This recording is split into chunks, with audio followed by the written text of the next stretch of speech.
Naturally, they all put the fire down to faulty wiring, but I know what I saw. There was a man, I can see him now, he was stealing across the hallway. How would you describe him, Ruth? Wicked. Quite wicked. I see. Of course, Carrie Louise says that I dreamed it all, but my sister never had any time for unpalatable truths. Do you think anyone could possibly guess, Jane, that you and I are practically the same age? Not for a moment, I'm sure. I'm afraid, you see, I look every minute of my age. No. When was it, this fire? About 6 weeks ago. I had just flown in from New York for a meeting of the trustees. Well, surely Carrie Louise's husband must have seen something. Louis has eyes only for his dear wife and her blessed cause. Oh, she's still keeping up with her causes. Does the sun rise in the morning? Naturally, such a thing is fashionable when one is a young girl. I was going to nurse lepers, and you were off to be a nun, I believe. Yes, quite possibly, but marriage knocked sense into one, and God knows, Carrie Louise has had plenty of practice ever since she threw herself at that Nordic lump. Her first husband, Mr. Gould Bronson, he was something of a philanthropist, wasn't he? And 2 husbands later, she is still living off his inheritance. And she has surpassed herself with this latest cause. Criminals. Oh? She imagines she can do something with them. So there they all are, all living it up in some so-called reform facility at the bottom of her garden. Gracious. And this is what you're afraid of? Jane, I don't know. All the time I was with her, I felt this presence around her, and then that fire in her study. All of her memories burnt to ashes. Someone in that house wishes my sister home. I dare say this all sounds quite mad to you. Oh, no. You believe me? I trust your conviction. Nothing's ever surprised you, has it, Jane? Because you always think the worst. The worst is so often true. Then you'll go as soon as you can?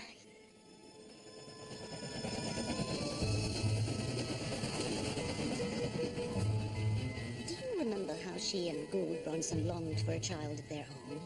Didn't they adopt in the end? I think I met the child, very pretty girl. Yes, Gina. A bewitching little thing. Then, as so often happens, not long after, Carrie Louise found herself pregnant. Now, normally it's hard lines on the adopted child, but not in their case. Carrie Louise was so anxious to make no difference between the two that when Mildred came along, if anything, she tended to overindulge little Gina, while her natural child was left to fend for itself. Huh, poor Mildred. She never stood a chance.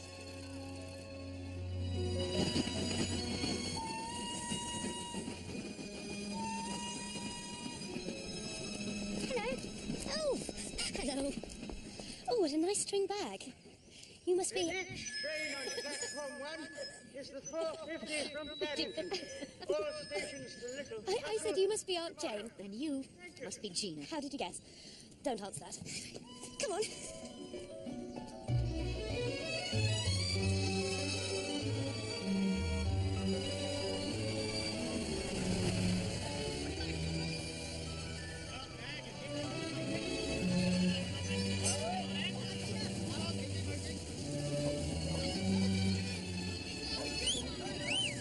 This must be the famous facility.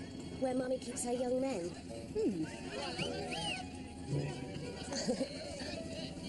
Incorrigible. Oh, dear. Why, them, of course. Oh.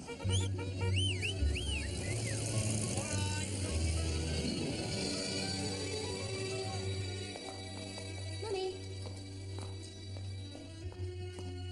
Jane. Dear Carrie Louise. How are you? The flesh is weak, but the spirit's as stubborn as ever. Would you take tea? I always have mine standing up, otherwise one would sit around forever, don't you think? Allow me to introduce Louis, treasured husband and chief of my tribe. How? How do you do? Amateur dramatics. Things we do for love. I think you look quite fierce. Don't you, dear? I have no head for such matters. My daughter, Mildred. How very nice to meet you after all this long while. Likewise. I've put Miss Marple in the Fabian suite, Mum. Good thinking. Jane, this is Juliet Belliver, who's simply everything to me. Nurse, dragon, watchdog, and very faithful friend. Jolly, what's for dinner? I'm starved. As Mr. Kellogg has proven, an excess of protein in the diet excites all the wrong instincts amongst those of a criminal bent. We find barley an excellent substitute. Isn't that so, Dr. Maverick? Indeed.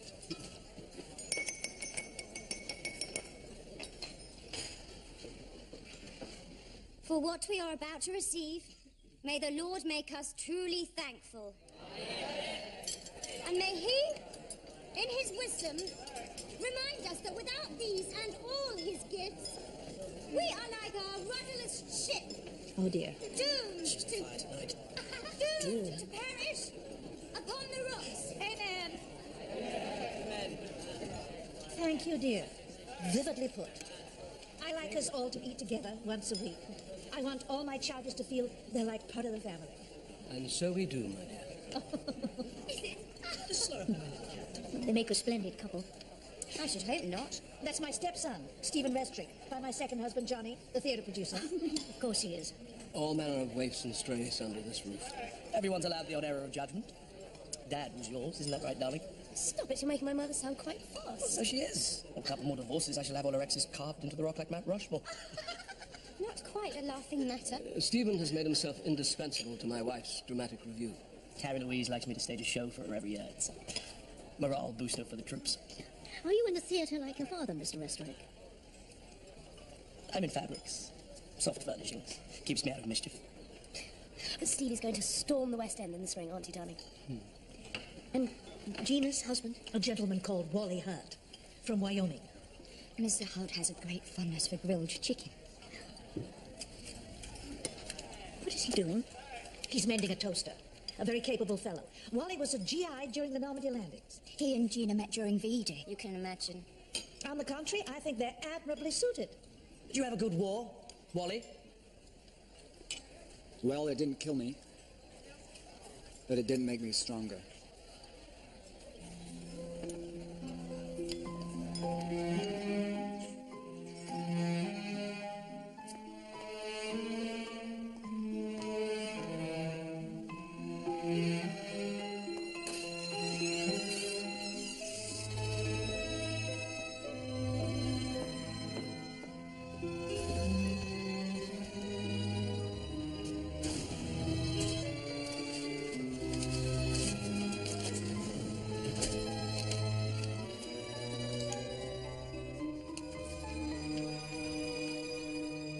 May I help you? No, no. Oh, such a pity. The fire? Oh. Quite. Set us back some months. Edgar Lawson, Jane Marple. so I gather. You work for Carrie Louise? For Mr. Sericott. I'm his personal secretary. Sounds terribly important. It has its moments. But... Oh? May I speak in confidence? Of course. Swear it, please. You see, I have no wish to compromise his position. Mr. Sericott? No. My father. You see, I am in fact Winston Churchill's son. Yes, I think I do see. He does what he can, but they spy on me. Always have done. And the whispering campaign, if it wasn't for the damned whispering, do you see? Has anyone seen Mrs. Sericott? I was just thinking the same thing. This is the second time this week she's forgotten a tonic. The woman has no head for her own safety. Mr. Sericott! Miss Mildred! What on earth? Oh my gosh, Mummy! Mummy! Oh, Nina! Come back this minute! You'll be out of your depth! Sorry, please! Are you not coming in? Oh, quick canary, they're wonderfully refreshing. Oh, Nina! Avert your eyes! You too, bro! Don't call me that!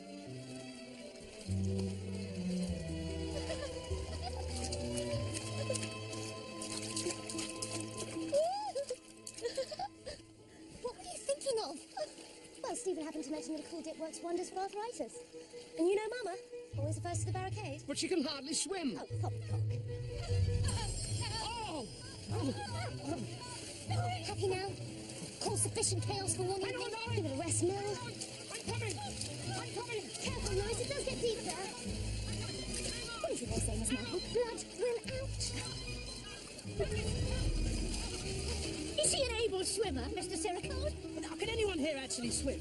Very well, landlubbers. I'll rescue them myself or die trying. You'll do no Gina, such don't thing. you dare! I say, Mildred. Who are those young men? Come on! Looks like your prize My dear Ruth, I had hoped to dispel your concerns over Carrie Louise's safety, but I fear I cannot. She has the same blithe spirit as ever, but there may, as you suggested, be dark forces at play here in Stony Gates. Gina is as bewitching, as you say. Certainly the stepson, Stephen Restorick, finds her so, while her American husband looks away, as if indifferent.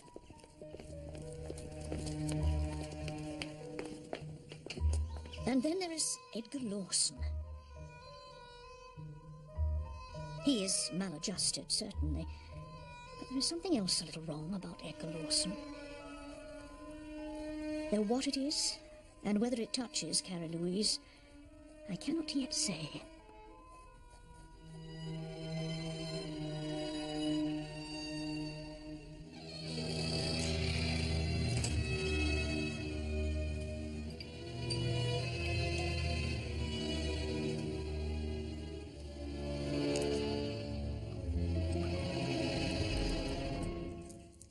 It's so good to see you so well. I know it's silly, but the world feels a more secure place with you at my side. Goodness, what have I done to deserve such a twist? It must have been a terrible shock for you. The fire, I mean. In my study? Oh, no, that was an accident. It's just, promise you won't breathe a word of this to my poor Louis, but... Oh, the hero of the hour, Abattoir Anthony. Ma'am? 8 counts for burglary, 4 for breaking an entry, and more grievous harm than I have fingers and toes to count. But last night, this gentleman saved my life. All it takes is a little dignity, though try telling that to the Home Office. And this is Whitstable Ernest. How are your tomatoes faring? White for plums, Mum. Get a try, madam. Oh, very nice, thank you. Mr. Sericold happily recovered from his paddle, I hope? Oh, quite. Off to London on the first train this morning. Oh, business, I expect. That's right. Ernest once took a great interest in financial matters. Yes, I got a bit ahead of myself, didn't I, Mum? He used to invest other people's money without their permission. Still? Fella needs something to look back on as he matures. You have green fingers, I see. Thank you. And happily free to use them. Lakeside view, nice bit of garden. Can't think of a more pleasurable way to unwind. Put like that, I feel I might join you. Well, there's always room for one more. Mr. Sericold, Jolly? there's a gentleman to see you. Oh? I'll be along in a moment. Christian. Not whom you were expecting. Well, I didn't know, wrapped as you were in such mystery. Nonsense. I told Lewis last night, didn't he tell you? Oh, perhaps he did. I'll get Jolly to prepare the care-hardy rooms. Oh, Jane, I'm so sorry. Allow me to present Christian, my other stepson, by way of my late beloved first husband. Oh, Mr. Gulbranson's son. I see. Well, I think I do. Madame. I hope you won't be deserting us too soon this time. Well, At least stay for the weekend. I was hoping to have a word with Louis. A business matter. All very tedious. Well, he's not here, so you'll jolly well have to wait. So much the better. Come, let us show you the garden. Such a lovely day. They might have consulted me. Miss Lawson? I'm Mr. Sericold's personal secretary. Ergo, Gulbrunson should come to me if it's also urgent. Indeed. They take me for a fool. But I know. That's the point. What do you know? He has the devil in him. Who, Mr. Gulbranson? Or your father? Just you wait and see. Leave her alone. Spying on me? Then you see the old dame wants some peace? Go on, split. Gladly. Is that coffee you have there?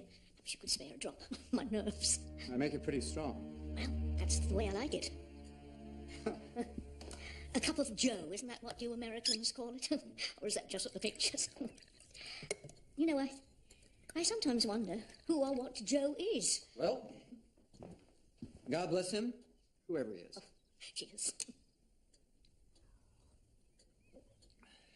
You know, when I look out on all this, I'm beginning to feel a little homesick for my hostas. Oh, you and me both. You have hostas? Oh, no, I, Oh, homesick. yeah. Well, there's only one known cure for that. Try telling that to Princess. What have I got to give her? 2 crummy rooms in a gas station.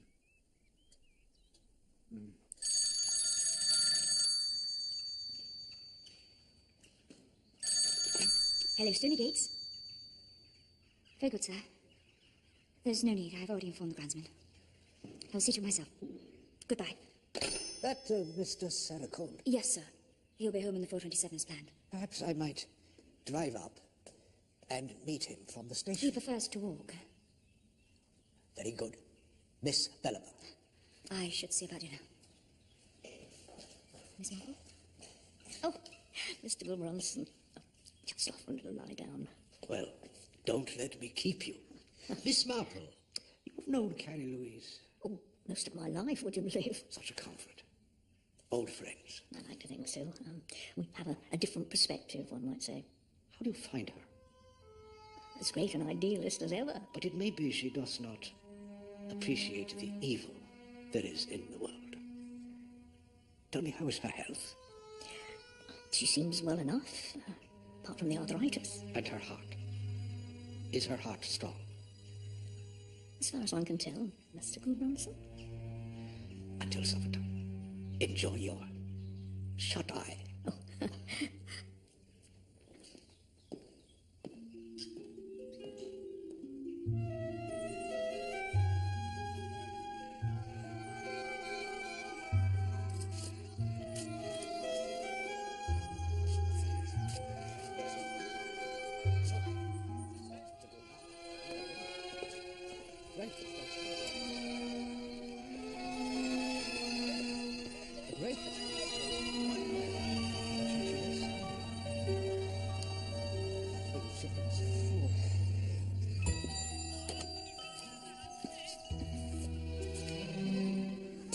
It's hard to spare Carrie Louise the knowledge. If it can be kept from her, for her own sake.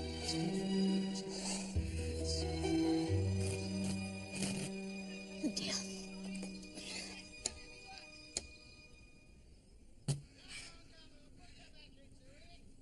That's it. No, keep going. I want it in the centre. Okay, left a bit. Left. Oh, Left. dear. No, right. Are you going to explain Left. about this because you're Okay, up. remember?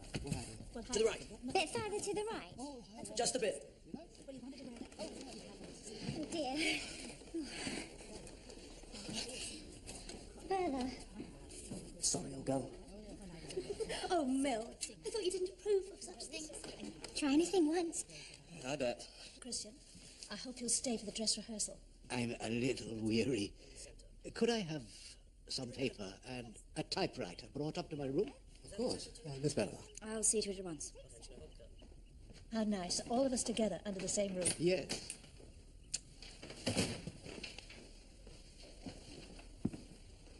Could you give me a hand with this? Where's your Mr. Lawson run off to? Edgar? Oh, I don't know. Night off, I expect.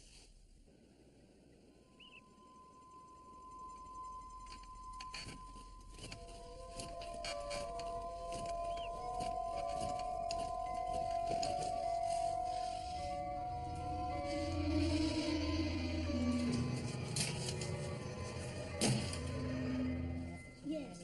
So I think you'll come over in the facility and be very happy. Oh, if there's anything more I can do. You sit tight and hoot like a banshee. Oh, all right. All set? Whoa. That's not your cue. Well, I'm here now, so let's go on with it. Spoken like a pro. Madam, you forgot your tonic. Oh, hang on. I normally do this. I'm sorry, my darling. I quite forgot. Oh, Oh, no, it doesn't matter. It doesn't matter. Butterfingers. It doesn't matter, Louis. No, Really, it's not important. sorry, Miss Never mind, Bellamy. Dolly. Put it down. I'll take it later. oh, I wonder, Miss Marple. What?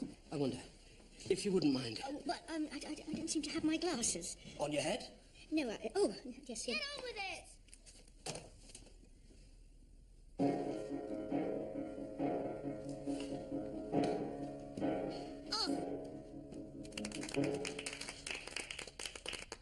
I have travelled far and wide to I believe it's to hail you. Hail you.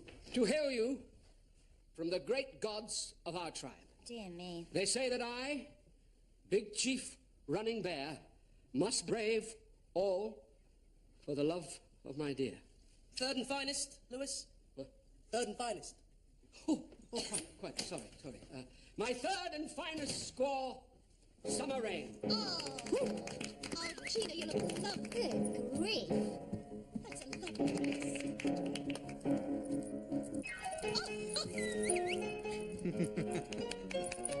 Oh, this country.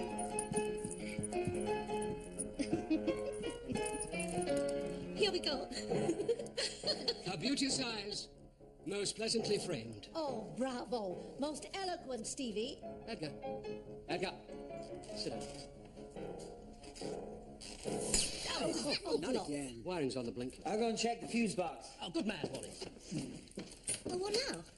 Shall we carry on, Master, or... Careful! Oh, steady, Eddie. Something wrong, Edgar? You dare to ask me that? Calm as you like when... He's got a gun. Just a toy. He's Put your playing. attention now, have I? Everybody focused. Come Very on, dramatic. man, it's enough theatrics for one night. I want the truth, and I want you all to bear witness. Bear witness. Be quiet, will you? Witness. I'm Stephen, serious. that really isn't helping. Edgar, you're scaring us now. Look at you standing there. You're pathetic. Somebody All please these get weeks Wally. chasing your every whim like some grubby little... He's only got to lock the bloody door. Put the gun down, Edgar. A nod here, a smile there. Thank you, Mr. Saracold. Edgar. Shh. How many sugars, Mr. Saracold? Tea sweet enough for you, Mr. Saracold? Somebody do something. Oh, don't Say be something. silly. He's harmless. Anything at all? Can you say Don't just stand there with your mouth open. Give me that gun. Don't move! Oh, Mr. Lawson, don't you think that you might be more comfortable inside? Nobody move! All this time it was you. Whispering and plotting. Edgar, please, this is madness. You promised to help me. Edgar, enough. More fool me, eh? Never trust anyone. At least not in this den of... Look at you. We ought to ship the whole lot of you off your precious facility and see how you... I told you not to move! Come here! It's all right, Edgar. Come here! I'm On not your knees! going to hurt On your knees! Louis. Oh, that hurt. Come on, stop it, stop it. There we are. Show's over. Edgar, the key. Not exactly big game, is he? But I suppose you could always try boiling him up for stock. Father? Stephen! What's he doing here? Louis Saracold, glad to meet you, old man. Oh, Edgar, whatever next? Chase up Dr. Maverick, will you? Did I hear gunshots? So you must be... Yeah, Big Chief Johnny Restrick, fresh from the happy hunting grounds of Soho and the Garrick, and former tenant of the Great White Bed. Oh. Any chance of something moist in a glass, old man? Why not? Look at you, my Botticelli angel. Oh. We have to call the police. Oh, there's no need to fuss. Edgar is quite himself again, and Louis is fine, aren't you, darling? It wasn't Mr. Sedicote I was thinking of.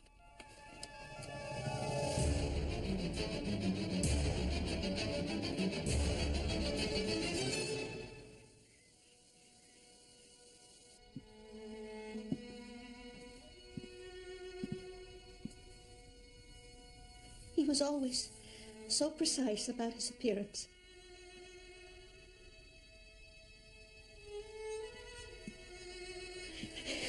I'm so sorry.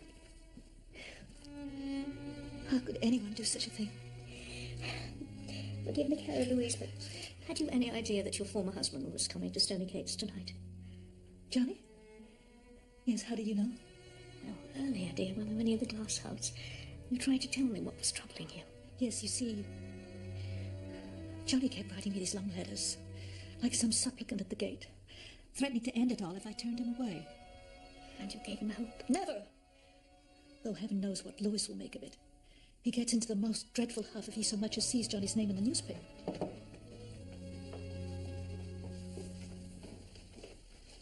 Mrs. Saracold? Do come in. Inspector Curry. Ma'am, my assistant sergeant mate. Your stepson, I gather. That's right. By my late first husband. Dreadful shock and a bit of a late night, I imagine. Jane Marple, friend of Mrs. Sedicote. A chair for the lady, Sergeant.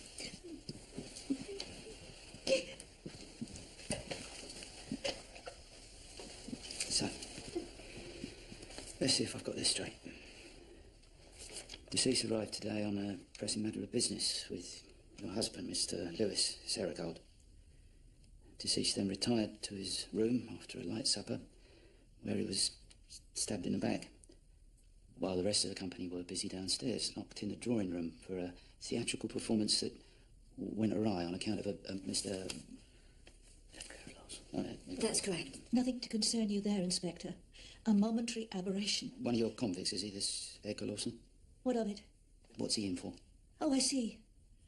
Edgar rather pressed his attention on one or two pillars of society. Mr. Churchill, Viscount Montgomery, and so forth. He's been with us 2 years. He's made great strides. And he had access to the gun room? Edgar is my husband's personal secretary. I see. From time to time, we employ individuals from the facility. Those would benefit from added responsibility. And where is he now, this Mr. Lawson? Asleep. Dr. Maverick sedated him. And where were the other convicts? Safely under curfew. All the gates of the property are locked at 5 p.m. sharp. Of course. This would be the murder weapon, then. Military flavour. Familiar at all? It belongs to a Mr. Wally Hurdo. U.S. Army knife. The American who left the locked room to fix the wiring? He kept that knife in his room.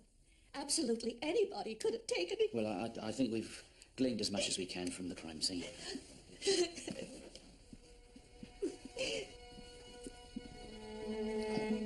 I'd like Gina to see me to my room. Miss Gina! Oh, Inspector, sorry. I did wonder. The typewriter. Was an Imperial good companion? Unless I've got my evenings muddled, I seem to recall the late Mr. Brunson requested a typewriter and paper be brought up to his room. That's right. It struck me as a little odd that one would imagine he wished to write correspondence, only doesn't appear to be any. Miss Bolivar? As a matter of fact, there was a letter. I thought I told no one to touch a thing. Who else has been here? Only Mr. Lewis Sercold. Very good. Thank you. Thank you, Miss... Marple, quite welcome. Anything else up your sleeve? Not especially. Only... Well, there was a rather unusual incident after dinner with Mrs. Sercold's tonic. Her husband appeared to spill it, but I'm quite sure he meant to drop it. Miss Bolivar was rather put out. Oh, splendid. You got all that? Just a little thing, of course, but after my conversation with Mr. Brunson earlier in the day... You spoke with the victim? Oh, only briefly, I'm afraid, but he did say something rather unusual. He asked after Carrie Louise's health. Is her heart strong? Her heart? Well, those were his words. What did he mean by that? Perhaps Louis Sercold can shed more light on the matter. They were having a talk this evening in the park. I just happened to be looking out of my window. You're not new to this game, are you, Miss Marple? How about a song? Cheer us all up. Look at this. I, Big Chief Running Bear, I must brave all for the love of my... Who wrote this drivel? I did, as a matter of fact. Ah, not to worry. Hand me a pencil. We'll see if we can't turn this around. No. We're getting on very well as we are, thanks all the same. I think it's jolly good. Well, I stand corrected. Oh, hello, is that the time? I say, you couldn't free up the October suite for a fallen comrade, could you? He's not sleeping in here. No choice, old man. Copper's ordered. Very well. I dare say we can accommodate a gentleman on Skid Row. That's more like it. Miss Bolivar, will you deliver our guest to the facility? Thank you. What? I'm sure you'll find the accommodation adequate to your needs.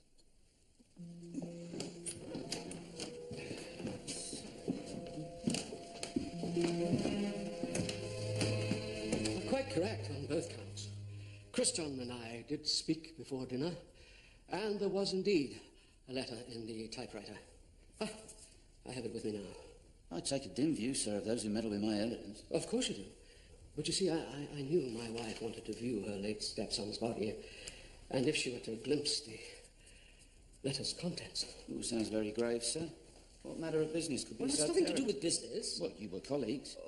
After a fashion. Christian Goldbranson was a fellow trustee of his late father's estate, together with myself and my wife's sister, Ruth von Rydock, a sound head for business. Anyway, I take care of the day-to-day running. I have a background in auditing. The three of us like to meet at least once a year to keep a weather eye on the accounts. When we last met, Christian outlined some concerns, but ever cautious. He did not run to specifics, not until he made inquiries. He wanted to be sure, you see. And tonight, he finally confessed the truth.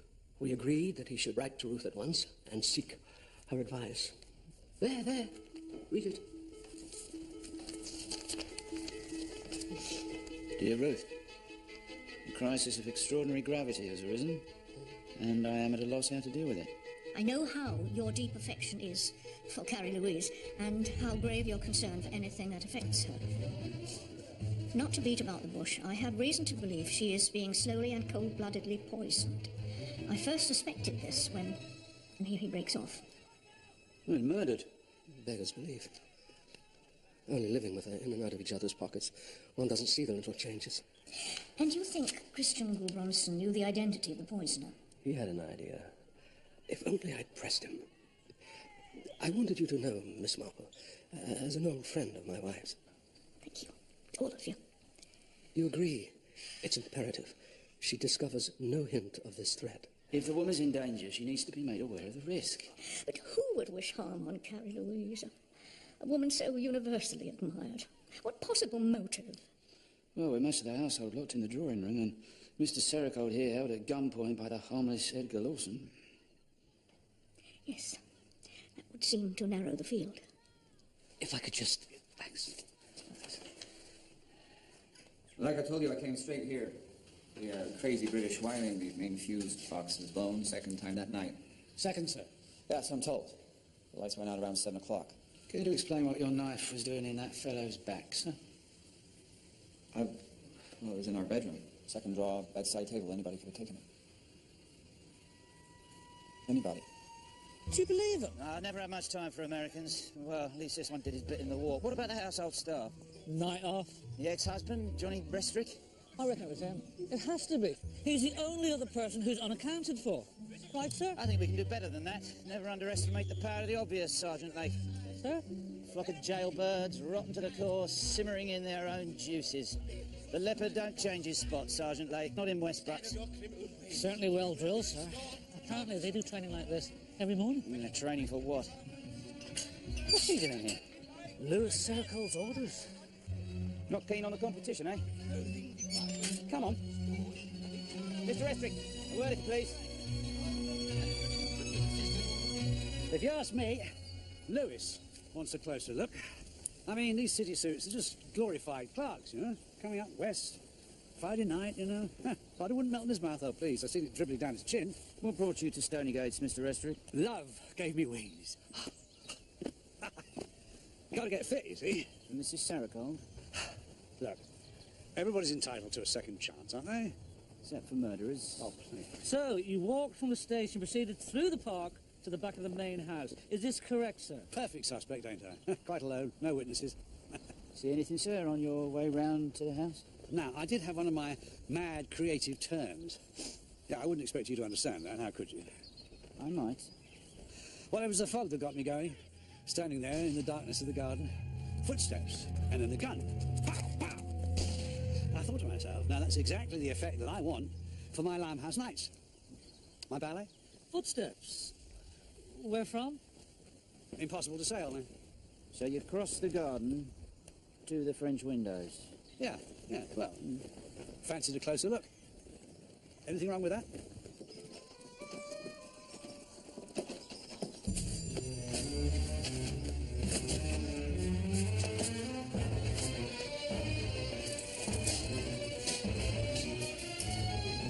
I blame myself. Christian dead, and now Gina's young American. You think Wally might have committed the murder? I don't know what to think, but sometimes I wonder, the way she rushed into the marriage, was it for want of a mother's affection? If I'd been less consumed with my own work, if I'd given more time, more energy, for a child needs to feel cherished in the nursery, doesn't she? Or she'll never come to know her own value. Above all, an adopted child.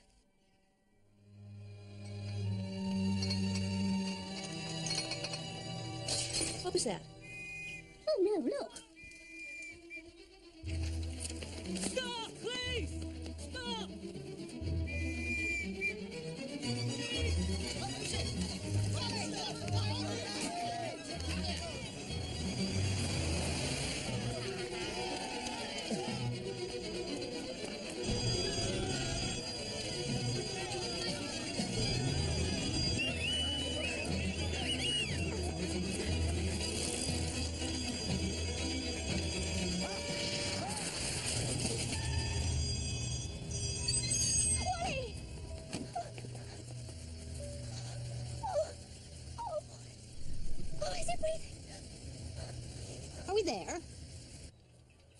This is monstrous. I should have been summoned at once. I am a trustee. I have rights, and if someone is trying to kill my sister, No, if about it, I'm afraid. I just received a telegram confirming the presence of arsenic in Mrs. Sericold's bottle of tonic. Well, then we must tell her at once. For pity's sake, Ruth, keep your powder dry till morning, would you? No, how perfectly quaint.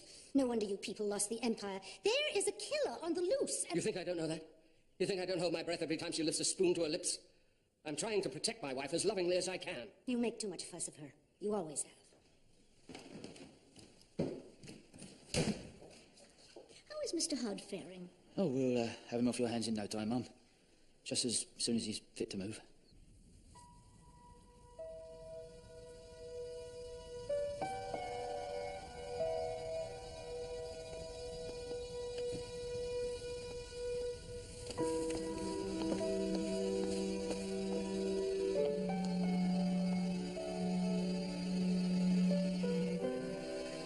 How would I know what he's been up to?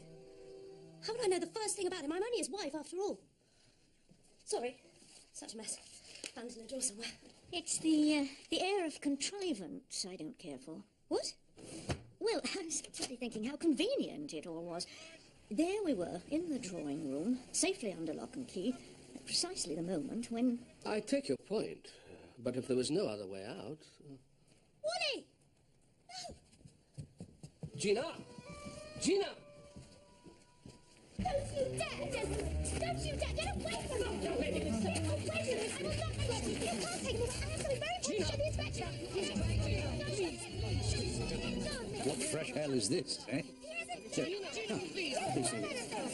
please, please! Let go of me! Get hands up! Get off him! Gina, please, calm down. I've done anything! Now, young lady, what was it you wanted to show us? Any one of us could have left this room to murder poor Christian. There, you see?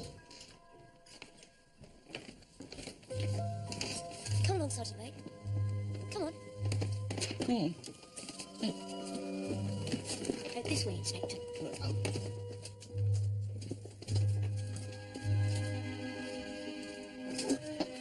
Where's she going?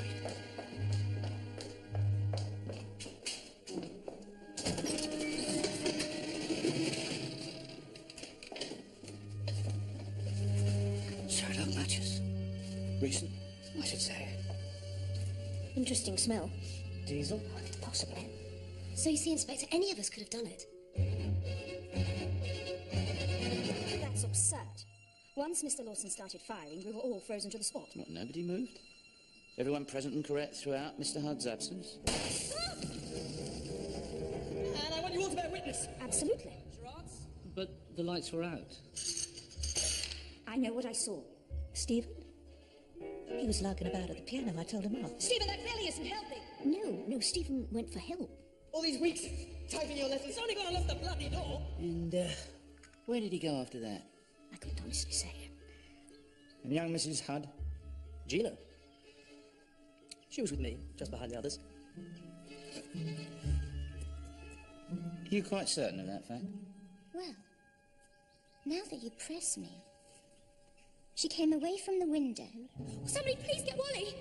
In that preposterous outfit, but then... You don't think my sister could... Now, we're not jumping to any conclusions. Well, she's always been flighty, unpredictable, volatile, and she's been sticking to mother like flypaper since the moment she got here. What, Mildred? Oh! Well, she knocked into that little table. And after that, I don't know where she got to. So, what now, Inspector? You're not really going to arrest my body, are you?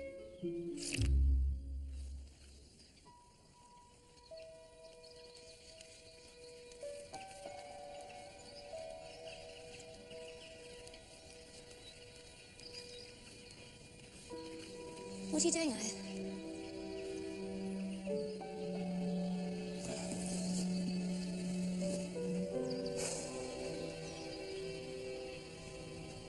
Smell that?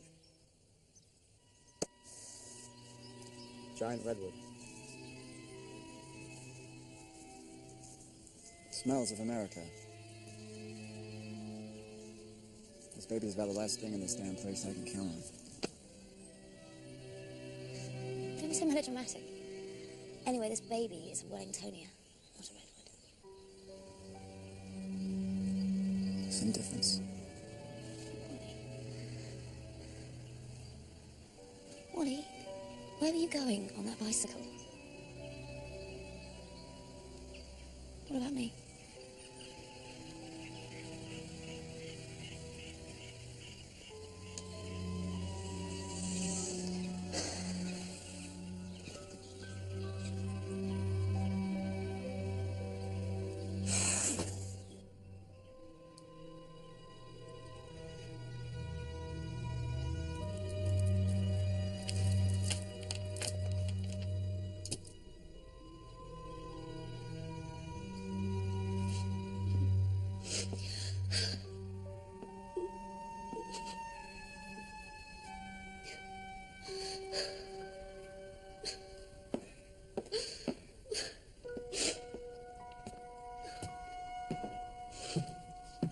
Darling, what are you doing? Keeping busy. Oh, has he been a brute again? He's not a brute. Oh, of course not. But a chap like that and a girl like you, he doesn't know what makes you tick. How could he? What makes me tick? Flares in town. A wardrobe heaving with pretty clothes and a cow-eyed lover who doesn't leave crumbs in the bed. Am I right? You don't know the first thing about me. I know all I mean. One day I'm going to be as rich as Chris as soon as I get my play on. And you, my dear, you shall be as rich as Mrs. Croesus. Marry me. Idiot. You like having men mooning after you, don't you? Yes. Is that very cruel? Yes, terribly. Still. Give it a few years and the magic will soon wear off. And no one will look at me like that ever again. And everyone, even you, see how truly rotten I really am.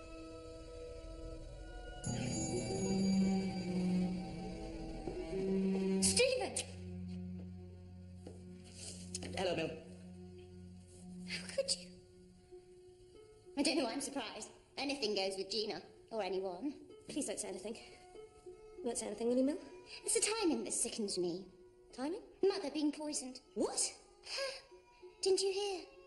With arsenic, apparently. Give it a rest, Mill. No.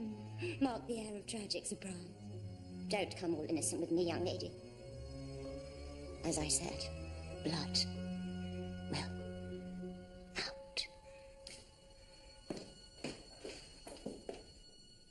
Who had the most to gain from poisoning Mrs. Sericole? In the event of my wife's death, the estate is to be divided equally between her daughters Gina and Mildred, and in addition, with 10,000 for her companion. Miss Bellover. And a further 10,000 for young Stephen. No end of motive. And yourself, sir, if you don't mind me asking? Oh, Lewis is rolling in money of his own. Not quite how I put it. The paperwork looks rather new. Yes, my wife had the will rewritten 6 weeks ago. On account of the fire? That's right. Anything altered? Well, only the extra funds for Stephen. I wouldn't read anything into that. I think my wife was rather concerned when his latest musical project went south. And did Stephen know this? Did he know about the extra cash? I believe my wife did tell him. Mystifying. He's miles away. Miss Marple? I'm so sorry. I was thinking about Edgar Lawson and how very odd it was. Go on. Well, he has a complex, if that's the term, to do with his father, Winston Churchill, Viscount Montgomery. And I'm sure there must be some sad story at the root of it. A child without a name, probably mothered by some street girl. Ruth, you know nothing about the case. I don't need to. It's called feminine intuition. Isn't that right, Jay? Perhaps it is, although I do wonder why turn on you, the one person who has done more for him than anyone else, and why that night, at the very moment of the murder. Odd, as you say. But it's more than that, isn't it? It's almost as if somebody put the idea into his head. Purposely knowing young Lawson would go off the deep end. What a perfect cover that would be. Everybody focused on young Lawson, especially if there's somebody who had thoughtfully supplied a revolver from the gun room. What I did wasn't just wrong, it was... Mr. Lawson. No, let me finish. It was unconscionable, unforgivable. After all, he's Mr. done Lawson, me- are you chipping those potatoes or what? As I say, the fault was on my head alone. Arrest me if you like, I don't care. All in good times, then. Nobody said anything to me regarding Mr. Sericole or anybody else. I just get angry and muddled. Mr. Churchill has his black dog, and I have my red mist. Nobody said a word, Mr. Stephen Resterick, for instance? No. Nobody else? You're quite sure? Transference is a very slippery fish. Transference? Simply put, the redirection of the patient's experience of some significant other, in this case the pater or father, onto the tabula rasa of those closest to him. What you're saying is Edgar Lawson came to believe that Louis Sericold was his pop. In a word, yes, exactly. Indeed, it could be that in Edgar's imagination, the paterfamilias was more an object of rage rather than worship. In fact, this spy of whom he constantly talks, always watching, whispering, could simply be a representation of the absent father. So, round the twist, was he? No, please, Inspector, never use that term, no. Besides, up until the last few weeks, one was making great strides with Edgar.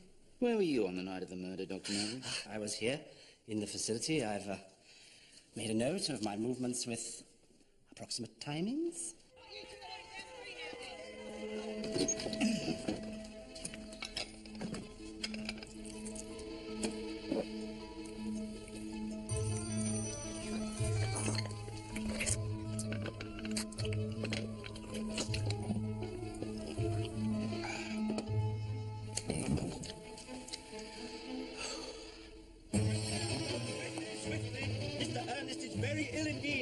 Upstairs to the infirmary. We mustn't transform physical trauma into mental trauma. Whatever we do, upstairs, take him upstairs. Madam.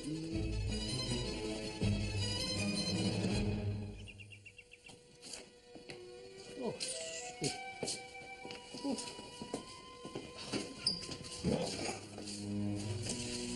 What's it? The devil. Oysters. Oysters. Right. Must be. No wonder he was off colour. So, this is how you feed and water him, is it? Then? The convicts. His name is Ernest. And for the record, I have no idea how those supplies got in there. Think I can fathom a guess. Oh, would you look at that? The keys of the kingdom. Perhaps your Mr. Ernest could come and go as he pleased. He must have been helping himself in the kitchen. Or else he grabbed a bite to eat on his way out from slipping arsenic into Madam's tonic, also to be found in the kitchen. He hails from Whitstable, I believe. Home of oysters. Quite right. One imagines a fellow brought up around this particular kind of food would know immediately if they were... Off? Quite. You think the oysters were poisoned? Of course. So? Ruth ordered them for Carrie Louise. One of my wife's very few indulgences. Oh, whatever will you think of next? Might this be the time to break the news to Carrie Louise? Someone in my own home is seeking to poison me, and my own dear Christian murdered before he can name my enemy. I'm sorry, my love. It was my decision to keep all this from you. I knew something was up, didn't I, Jane? So you came here? On my orders. I knew you wouldn't have agreed. That's why I didn't ask you. My dear sister, how very prescient. We're only trying to help here. Forgive me. I only wish I'd come sooner. Indeed. And how is dear Ernest? Unconscious, but alive, thank goodness. The poison needs to work its way through. Well, that'll teach him to keep his thieving hands to himself. Provided he lives long enough. Oh, come off it, sis. If you really want to reform these people, there are simpler and more economical ways of doing it. And that's your remedy for a broken world? Let them eat arsenic? Darling. Well, sometimes I feel she wants everything I do to fall apart, so she can prove that the world is as savage and heartless as she is. Hold interrupting, I trust. Not at all. I was just leaving. Ruth, you've only just got here. Madam, I gather you ordered in several crates of oysters for tonight's supper. Yes. Have you seen the filth they serve in this place? Beige, beige. Everything's beige. I would ask that nobody leave this compound. Oh, don't be absurd. Would you mind seeing that my bags are brought down to my car, please? Thank you. I may,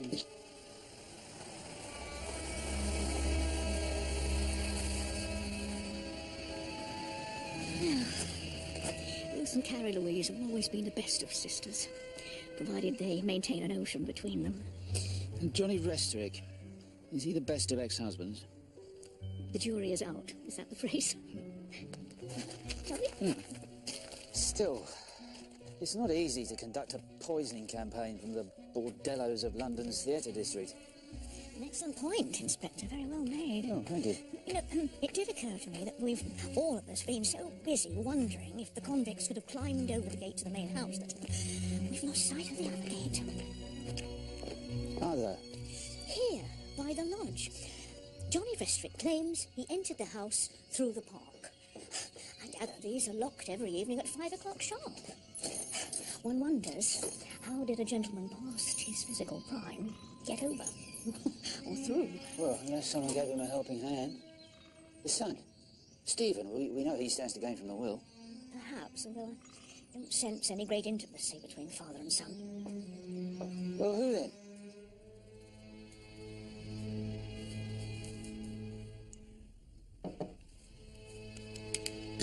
It was the phone call that struck me. No need. I've already informed the groundsman. I'll see to it myself. Goodbye. Is that Mr. Sericold? Yes, sir. He'll be home on the 4:27 as planned. If I may presume, Inspector. What small task were you so quick to undertake that day? You were unlocking the gates, weren't you? For Mr. Sericold? Or so they might be left open, giving another visitor access to the house later on that night? Johnny Restrick. Well, dashing in his way, isn't he, Miss Dollar? I used to think so. No great crime in that, surely. I'd go up to town once a fortnight, on my day off. Catch a matinee. I ran into Johnny after the show. He was in his element. It all seemed so glamorous after long afternoons in the country. I was seduced, I suppose. Then Johnny started up about Carrie Louise. He had to talk to her. She had to be told, or our affair would be tainted by deception. Of course, the minute the lights came up, sort of fool I'd been. Look at you, my Botticelli angel. I was a convenience. A ruse for Johnny to get back in with Carrie Louise. His vanity wouldn't allow it, you see, for her to be married again. He couldn't bear to be left behind. Did Mr. Restrick persuade you to put poison in Mrs. Sericold's tonic? I would never lay a finger on Mrs. Sericold. Never.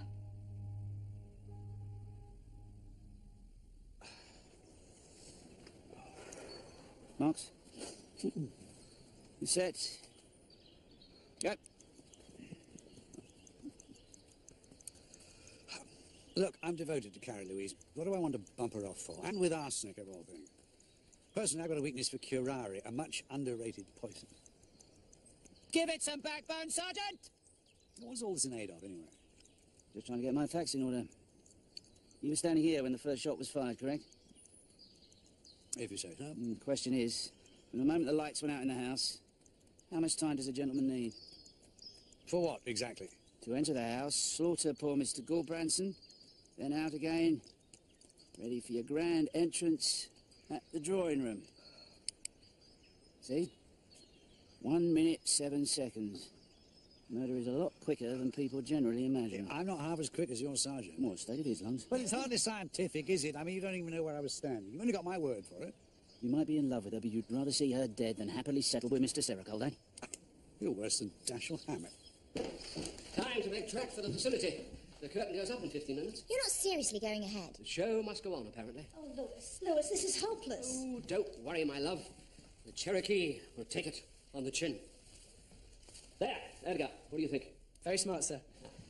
Now for the pièce de résistance. Who's Gina? I haven't seen her all afternoon. She's getting ready in her room. She was muttering about it. Catherine? Okay, everyone, 15 minutes. I thought I said he wasn't to come into the house. What are you so afraid of, old man? I would have thought it was obvious, considering you'd murdered poor old Christian, battered my secretary, and now stand accused of poisoning my wife. Now, you take that back. I did no such thing. Simple statement of the facts, old man. Right. Come on, then. Come on your feet, eh? All right. Whenever you're ready. Father! Louis! Ow. Johnny, you have only yourself to blame. Chap flew at me. You tripped over a chair, you silly goose. Just wish I'd paid a bit more attention that evening, on the night of the murder. One gets so used to seeing the world as a sort of stage set. One lives in a state of constant illusion. It's real enough, though, isn't it, a stage set? Oh? Contrivance it may be, but it's still real. Hammers and nails, timber and paint. Contrivance? Of course. Where are you going? You're chappy with the oysters.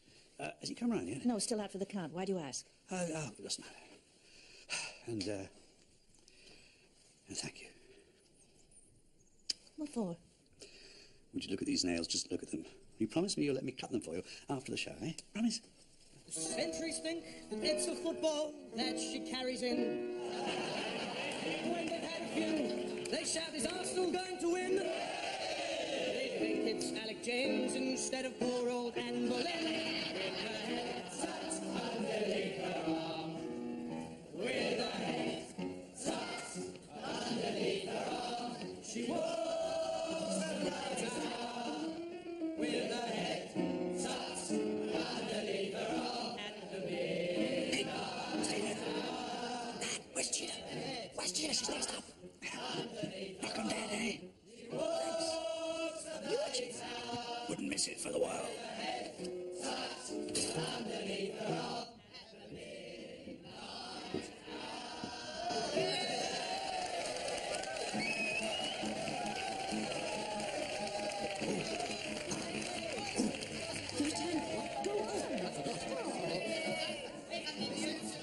Where's my score? Ready when you are. What's driving you then?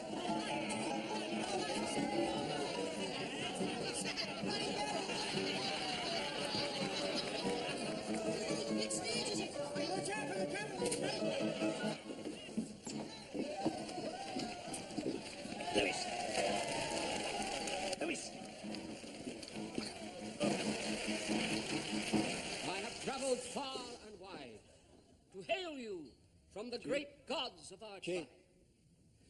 Know that I, Chief Running Bear, must brave all for the love of my dear, my third and finest squaw, Summer Rain.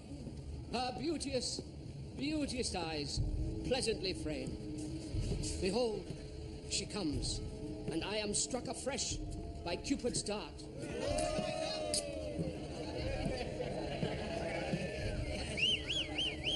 She haunts my every wish, my thoughts, my...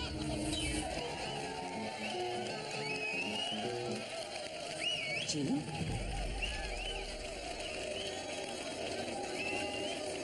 Catherine.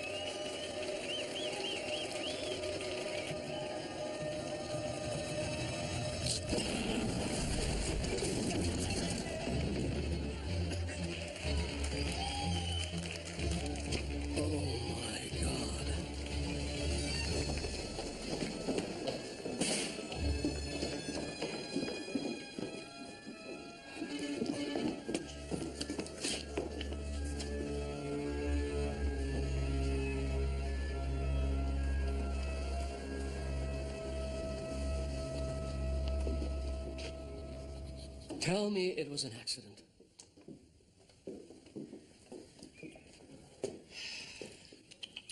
See? Severed. With a blade, I should imagine. Still, there is one silver lining. What's that? At least this time, my sergeant and I are among the witnesses. Yes, of course. Any known contact between the two victims prior to the murders, Mr. Sericole? Johnny and Christian? None that I'm aware of. According to some of the inmates, Mr. Restorick did hit it off with Whitstable Ernest, so-called. Did he? Co-conspirators. So Johnny had two insiders helping him get revenge on the ex. The convict and the Belleville woman. And that's just the ones we know about.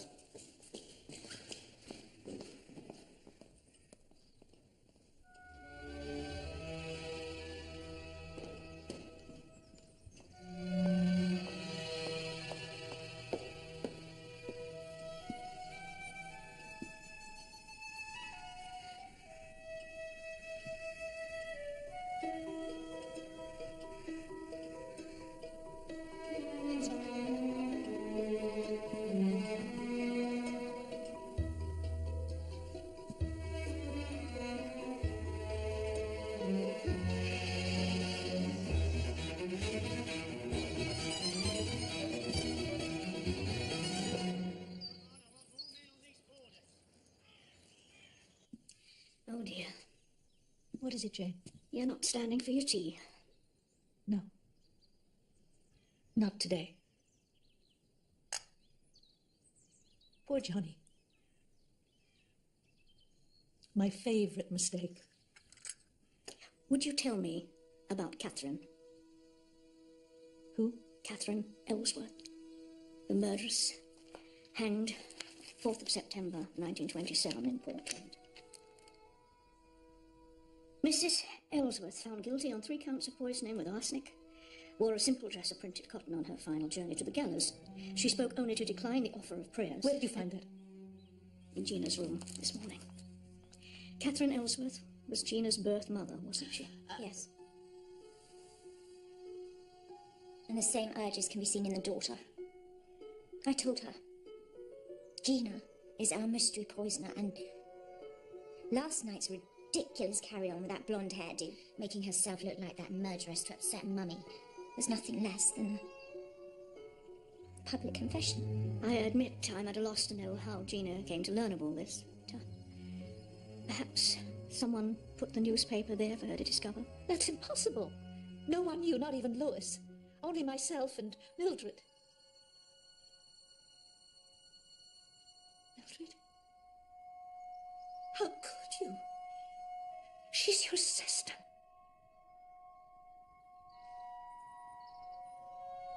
You always said we should share.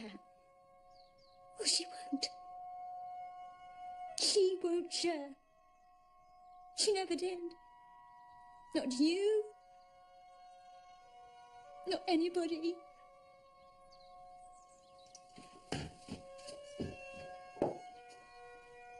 Oh, my poor darling Gina. Do you think she blames me? Do you think last night she was trying to hurt me for keeping it from her all these years? Or hurt herself? I must go to her. Speak to her. Carrie Louise, perhaps you should speak to them both. Together, perhaps you can lay this particular ghost to rest.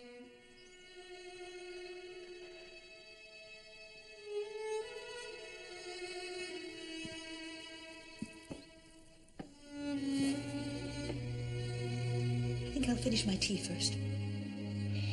I think we would all sleep a lot better in our beds if there weren't quite so many secrets in the world. How much do you know? If I was quite sure. Oh, I think you're sure. What do you want me to do? The only thing you can do. Just as soon as I finish my tea.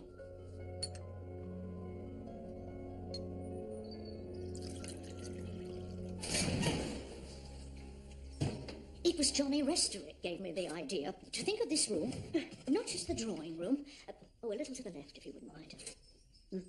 Just so. Not just the drawing room, but as a stage set. There. An evening of dramatics. The usual entrances and exits, and backstage, of course, outside on the terrace. The audience, myself included, sat here, hoodwinked by a conjuring trick. They do it with mirrors. Mirrors? Oh, isn't that the common slang? A few simple acts of misdirection. First, the power cut. You think the lights were meant to go out? Oh, I'm quite sure of it. You recall the power cut earlier in the day, set off by the spotlights being tested before supper. The fuse box was then primed to blow a second time when the circuit for the drawing room was overloaded. Oh, blow. Wiring's on the blink. I'll go and check the fuse box. The American, Wally Hunt. Which brings me to the second misdirection. Here. It's... Oh, would you mind? The hidden door. Yes. Now, here we deduced was the killer's hidden exit. And with the lights out, of course, nobody could be sure of anything, leaving you, Inspector, with a far wider cast of suspects. But what if the door had nothing to do with the murder? What if the killer made a far simpler escape? Never underestimate the power of the obvious, Inspector. Indeed. So... Now, two men step through the French windows onto the terrace. But what did we see? What did we actually see? Edgar Lawson, of course. But what became of Mr. Saragold? We heard him. Thank you, Mr. Saragold. Edgar. Shh! Nobody move! That's enough. Another trick. Edgar was simply mimicking the voice of... Louis Saragold. The kill would have taken no time at all. No more than your sergeant's 1 minute and 7 seconds.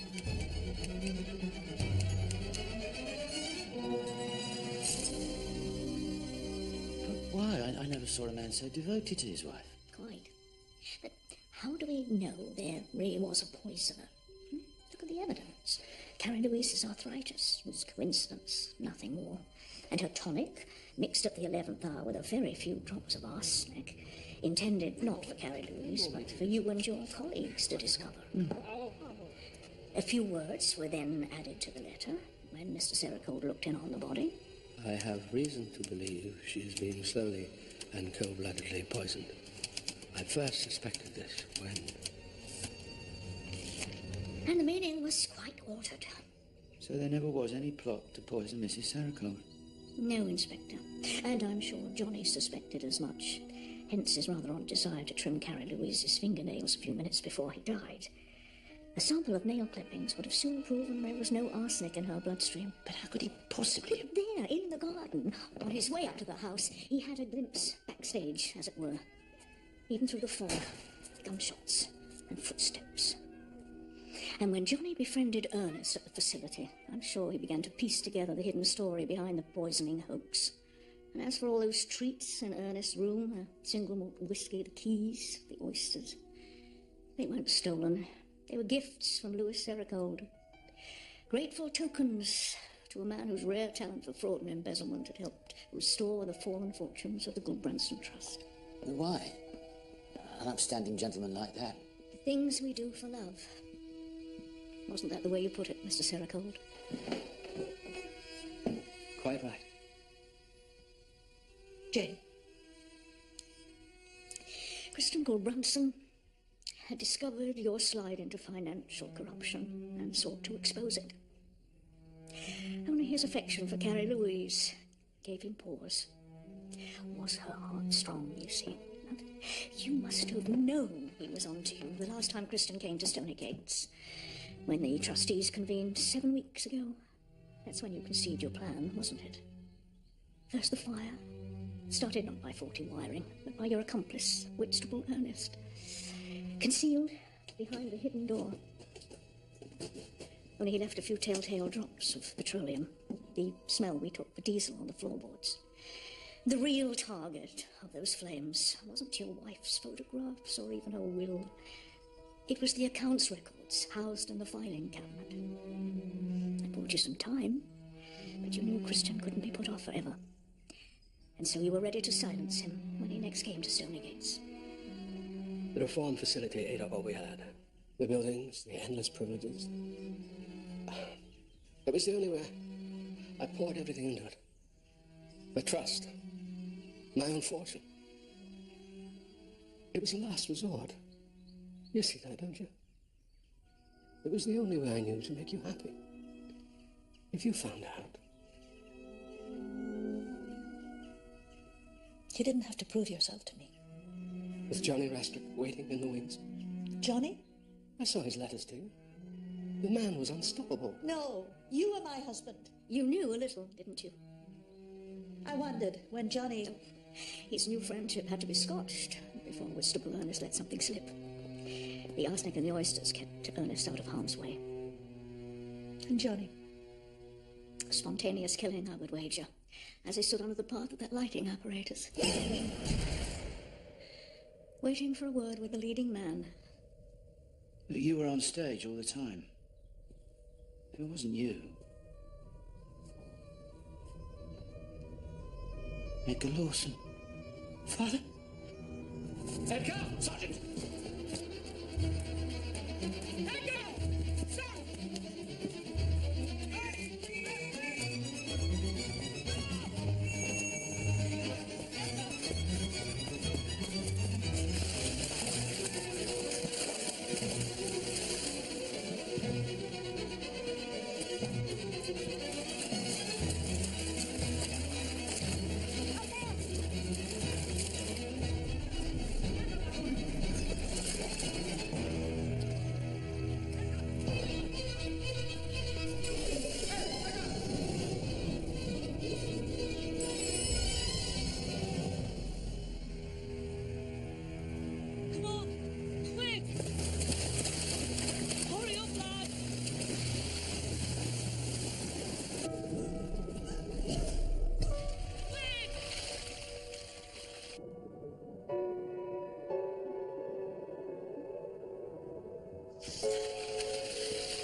Did you know? I wondered. Lewis was always quick to quell any idle talk about Edgar's true provenance. And then there was Edgar himself. His madness seemed unconvincing somehow. The quest for a missing father. I'm so sorry. Oh, Lois, why didn't he just tell me? I was too scared. You wouldn't approve. What with my checkered history? At least he died trying to save his own son. I try to take some comfort in that. And maybe that means he was a good man, after all. Like being billeted back in the war. Oh. Now, careful with that. I wouldn't do that if I were you. It's part of a hidden door. Here, let me show you. Oh, help me, darling. Yeah, of course.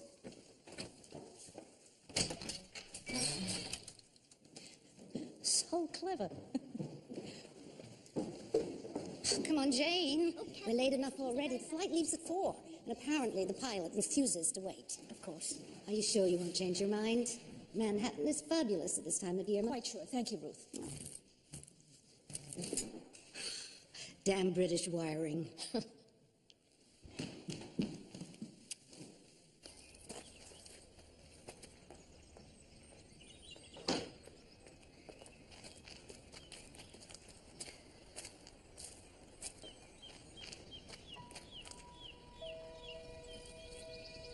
One minute.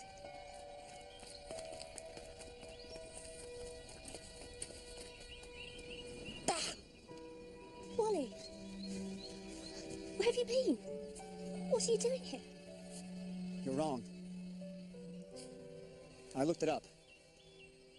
They're redwood, not Wellingtonia. The bark's too tough. See? See? Wally, don't! Stop! Wally.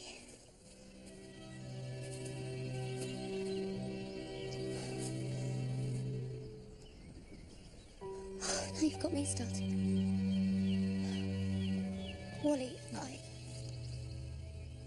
it's all settled. Then unsettle it. What? Why do you always do that? I'm sorry. Laughing when I'm trying to say something. I just can't believe you still want me. Don't you get it? There was never, not a single moment when I...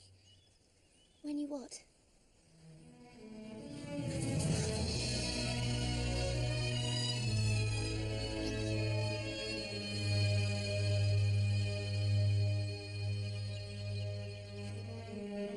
Bill!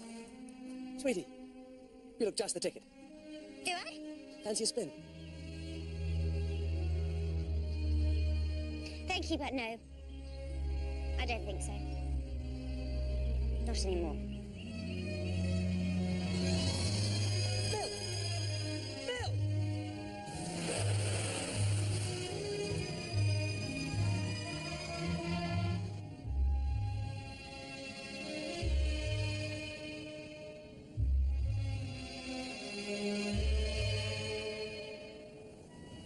My dear Aunt Jane, I wanted you to know that we seem to be prospering after a fashion here in Wyoming. I decided to be an American girl after all. They say that here it's not where you come from that counts. It's what you make of the life you were given. After all that's passed, after all that's gone before, is it too much to dream that such a thing is possible? All our love, Gina.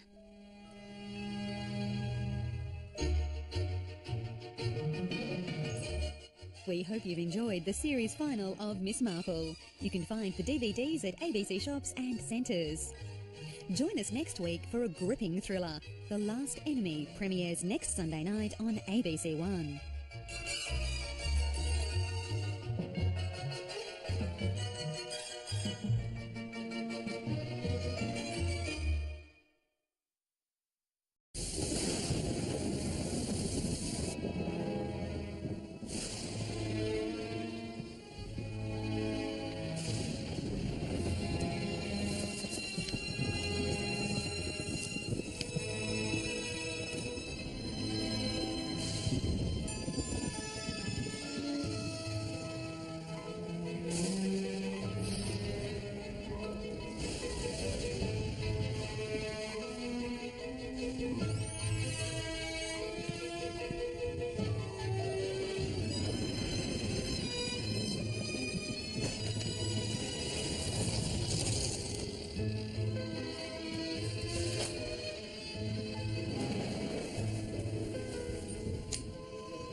Naturally, they all put the fire down to faulty wiring, but I know what I saw.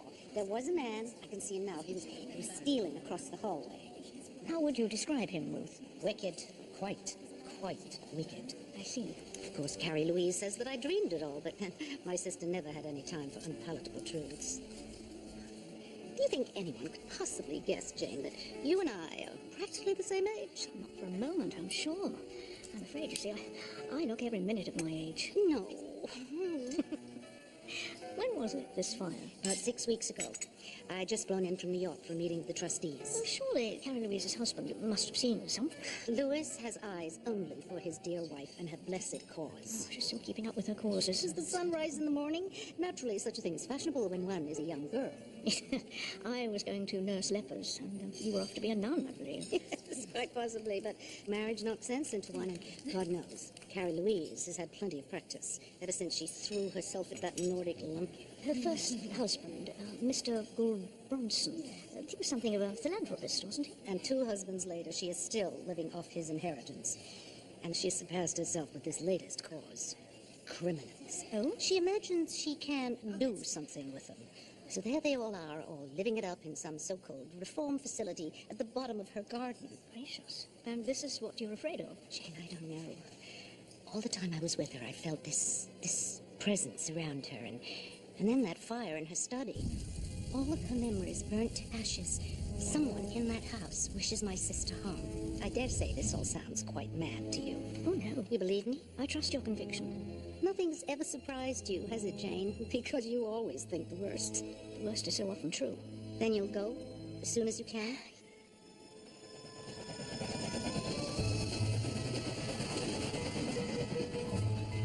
Do you remember how she and Gould Bronson longed for a child of their own?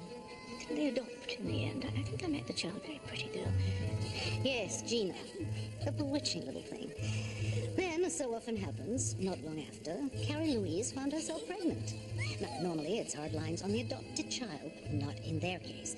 Carrie Louise was so anxious to make no difference between the two that when Mildred came along, if anything, she tended to overindulge little Gina, while her natural child was left to fend for itself.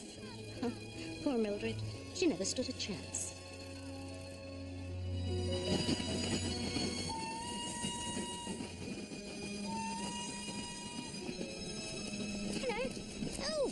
Hello. Oh, what a nice string bag. You must be... The next train on platform 1 is the 4:50 from Paddington. 4 stations to Little... I said you must be Aunt Jane. And you must be Gina. How did you guess? Don't answer that. Come on.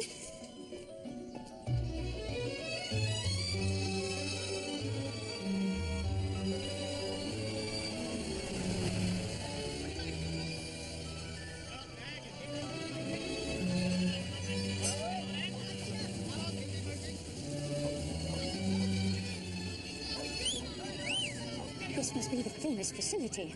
Where Mummy keeps her young men.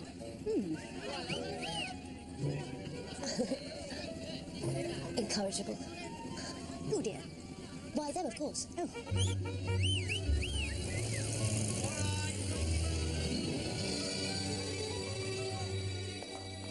Mummy. Jane. Dear Carrie Louise. How are you? The flesh is weak, but the spirit's as stubborn as ever. Would you take tea? I always have mine standing up, otherwise one would sit around forever, don't you think? Allow me to introduce Louis, treasured husband and chief of my tribe. How? How do you do? Amateur dramatics. Things we do for love. I think you look quite fierce. Don't you, dear? I have no head for such matters. My daughter, Mildred. How very nice to meet you after all this long while. Likewise. I've put Miss Marple in the Fabian suite, Mum. Good thinking. Jane, this is Juliet Belliver, who's simply everything to me. Nurse, dragon, watchdog, and very faithful friend. Dolly, what's for dinner? I'm starved. As Mr. Kellogg has proven, an excess of protein in the diet excites all the wrong instincts amongst those of a criminal bent. We find barley an excellent substitute. Isn't that so, Dr. Maverick? Indeed.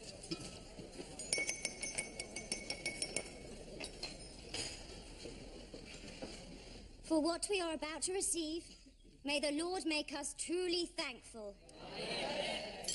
And may He, in His wisdom, remind us that without these and all His gifts, we are like a rudderless ship. Oh dear. Doomed to perish upon the rocks. Amen. Thank you, dear. Vividly put. I like us all to eat together once a week. I want all my charges to feel they're like part of the family. And so we do, my dear. They make a splendid couple. I should hope not. That's my stepson, Stephen Restrick, by my second husband, Johnny, the theatre producer. Of course he is. All manner of waifs and strays under this roof. Everyone's allowed the odd error of judgment. Dad was yours, isn't that right, darling? Stop it, you're making my mother sound quite fast. So she is. A couple more divorces, I shall have all her exes carved into the rock like Mount Rushmore. Not quite a laughing matter. Stephen has made himself indispensable.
Well, naturally, they all put the fire down to faulty wiring, but I know what I saw.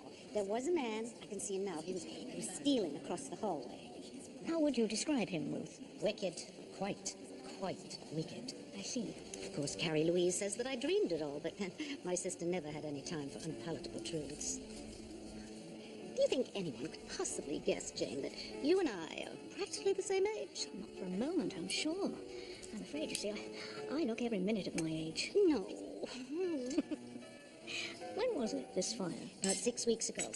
I'd just flown in from New York for a meeting with the trustees. Well, surely Carrie Louise's husband must have seen something. Louis has eyes only for his dear wife and her blessed cause. Oh, she's still keeping up with her causes. Does the sun rise in the morning? Naturally, such a thing is fashionable when one is a young girl.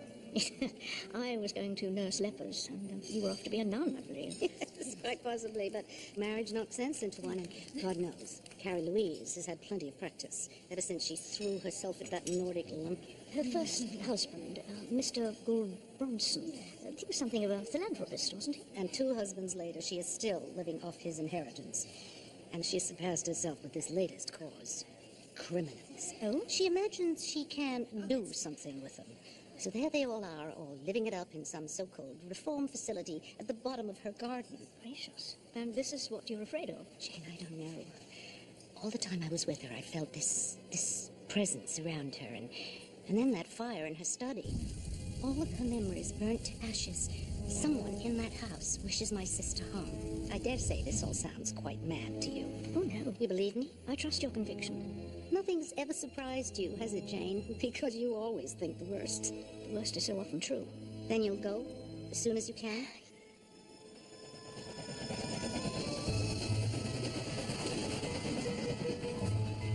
Do you remember how she and Gould Bronson longed for a child of their own? Didn't they adopt in the end? I think I met the child. Very pretty girl. Yes, Gina. A bewitching little thing. Then, As so often happens, not long after, Carrie Louise found herself pregnant. Now, normally it's hard lines on the adopted child, but not in their case. Carrie Louise was so anxious to make no difference between the two that when Mildred came along, if anything, she tended to overindulge little Gina, while her natural child was left to fend for itself. Huh, poor Mildred. She never stood a chance.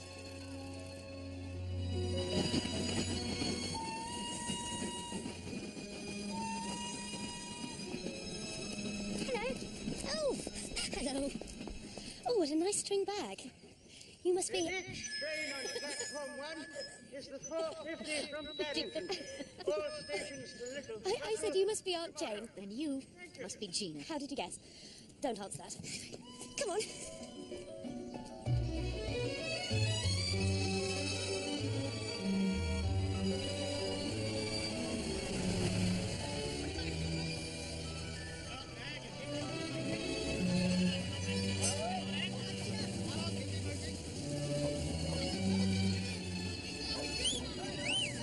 This must be the famous facility. Where Mummy keeps her young men.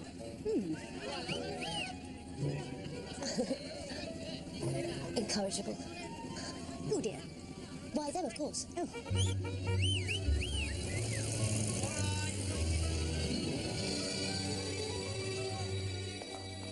Mummy. Jane. Dear Carrie Louise. How are you? The flesh is weak, but the spirit's as stubborn as ever. Would you take tea? I always have mine standing up, otherwise one would sit around forever, don't you think? Allow me to introduce Louis, treasured husband and chief of my tribe. How? How do you do? Amateur dramatics. Things we do for love. I think you look quite fierce. Don't you, dear? I have no head for such matters. My daughter, Mildred. How very nice to meet you after all this long while. Likewise. I've put Miss Marple in the Fabian suite, Mum. Good thinking. Jane, this is Juliet Belliver, who's simply everything to me. Nurse, dragon, watchdog, and very faithful friend. Jolly, what's for dinner? I'm starved. As Mr. Kellogg has proven, an excess of protein in the diet excites all the wrong instincts amongst those of a criminal bent. We find barley an excellent substitute. Isn't that so, Dr. Maverick? Indeed.